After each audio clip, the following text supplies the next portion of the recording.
नमस्कार दोस्तों, जय हिंद, वंदे मातरम। तारानगर संवारने में अब अपनी पूरी जिंदगी लगा देंगे राजेंद्र सिंह राठौड़। राजेंद्र सिंह राठौड़ तारानगर वालों से कितना करते हैं प्यार, आए दोस्तों हम आपको बताते हैं।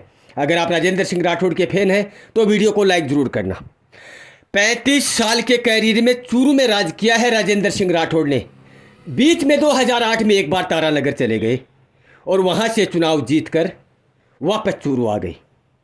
अब उन्होंने ये देखा कि जो माहौल 2008 में था वैसा का वैसा माहौल अभी भी तारानगर में है, क्योंकि वहाँ से प्रत्याशी बनकर जीत कर आए थे राजेंद्र सिंह राठौड़। तो राजेंद्र सिंह राठौड़ ने ये सोचा कि शायद मेरा मार्केट भी वैसा का वैसा ही है, जो मुझे लोग चाहते थे वो भी वैसे के वैसे हैं।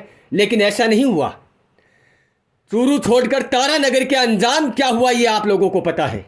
ये राजेंद्र सिंह राठौड़ को भी पता है कि चूरू छोड़कर जब आपने तारानगर में चुनाव लड़ा तो उसका रिजल्ट क्या हुआ, उसका अंजाम क्या हुआ। लेकिन दोस्तों अब तारानगर से चुनाव हार चुके हैं राजेंद्र सिंह राठौड़, लेकिन हारने के बाद एक जीते हुए कैंडिडेट की तरह आवाज उठा रहे हैं राजेंद्र सिंह राठौड़। तारानगर वालों से कितना प्यार करते हैं राजेंद्र सिंह राठौड़। हाँ, मानते हैं अगर वहां से जीत जाते, जीतने के बाद कुछ वादे किए जाते, कुछ काम किए जाते, जनता को खुश करने के लिए कुछ भी किया जा सकता था। लेकिन अब हारा हुआ प्रत्याशी तारानगर में क्या करना चाहता है। अगर चुनाव जीत जाता तो कुछ अलग बात थी, लेकिन हारा हुआ प्रत्याशी तारानगर का नक्शा बदलना चाहता है। राजेंद्र सिंह राठौड़ 2 दिन पहले तारानगर में बहुत ही जानदार और शानदार मीटिंग हुई।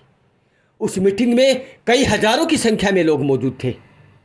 उस मीटिंग में राजेंद्र सिंह राठौड़ एक जीते हुए प्रत्याशी की तरह घोषणा कर रहे हैं।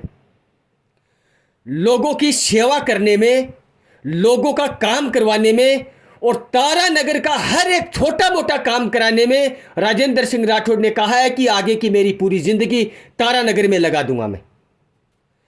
क्या दोस्तों राजेंद्र सिंह राठौड़ वापस तारानगर से चुनाव लड़ना चाहते हैं, या फिर अपने लाडले बेटे पराक्रम राठौड़ साहब के लिए वो मेहनत कर रहे हैं। लेकिन एक हारा हुआ प्रत्याशी जिस गांव से हारा है, जिस तहसील से हारा है, उस पर अपनी जान क्यों निछावर कर रहे हैं राजेंद्र सिंह राठौड़। राजेंद्र सिंह राठौड़ ये साबित करके दिखाना चाहते हैं कि जिन लोगों ने मेरे साथ धोखा किया है उस गांव को मैं उजागर कर रहूंगा, उस गांव को मैं सबसे आगे बढ़ाकर रहूंगा। पानी की किल्लत को लेकर तो वो बार बार बोल रहे हैं कि तारानगर का एक भी आदमी अगर पानी की वजह से परेशान हो जाए तो मेरा नाम बदल देना। रेलवे लाइन के लिए, हॉस्पिटल के लिए, पानी की टंकियों के लिए, खेतों में कुंड के लिए, स्कूल में स्टाफ के लिए, छोटे मोटे कमरों के लिए, हर एक काम की तलाश करने जा रहे हैं राजेंद्र सिंह राठौड़। अब राजेंद्र सिंह राठौड़ में तारानगर में वो करवाने जा रहे हैं जो एक जीता हुआ प्रत्याशी नहीं करवा सकता। अब हारने के बाद, अब चुनाव हारने के बाद राजेंद्र सिंह राठौड़ ने कम से कम 4 बार मीटिंग हारने के बाद तारानगर में की है। मैं आप लोगों से पूछना चाहता हूं कि हारा हुआ प्रत्याशी क्या एक भी मीटिंग अटेंड कर सकता है। जिस तहसील से हार कर जो उदास मुंह लेकर चूरू वापस आ गया, क्या वो बंदा अब तारानगर का नक्शा बदलने जा रहा है? क्या ऐसा मुमकिन है या नहीं।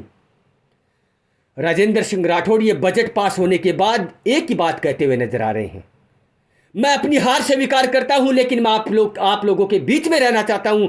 आप लोगों के बीच में रहकर मैं काम कराना चाहता हूं। क्यों कराना चाहते हैं राजेंद्र सिंह राठौड़ काम? एक हारा हुआ प्रत्याशी लोगों के दिलों में क्यों वापस जगह बनाना चाहता है? या तो वो बंदा ये चाहता है कि ये चीज मेरे हाथ में है तो लोगों का इस चीज का फायदा मिलना चाहिए। सरकार मेरे हाथ में है, मैं सरकार का हूं, शुरू से लेकर एंड तक बीजेपी पार्टी है तो मेरा कहना मान सकती है। और अगर मेरी पार्टी, मुख्यमंत्री, प्रधानमंत्री अगर मेरी पार्टी के हैं तो उसका फायदा लोगों को मिलना चाहिए। तो दोस्तों मैं आप लोगों को कमेंट बॉक्स में पूछना चाहता हूं कि वाकई में चूरू जिले का और तारानगर तहसील का क्या वाकई में राजेंद्र सिंह राठौड़ नक्शा बदलना चाहते हैं? वीडियो को लाइक करना, शानदार सा कमेंट लगाना। जय हिंद, वंदे मातरम।